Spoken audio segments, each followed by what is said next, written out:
uchaguzi mkuu uliopita wewe ulikuwa mgombea, ulimkabili Magufuli.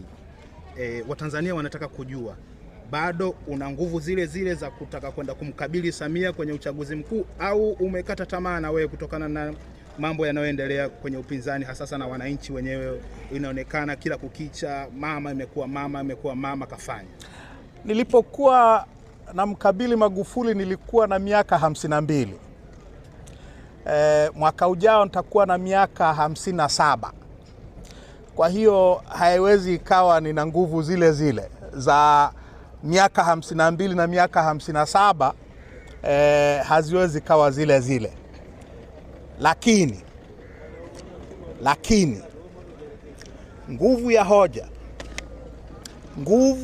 hoja na msimamo wa kisiasa na uaminifu kwa Watanzania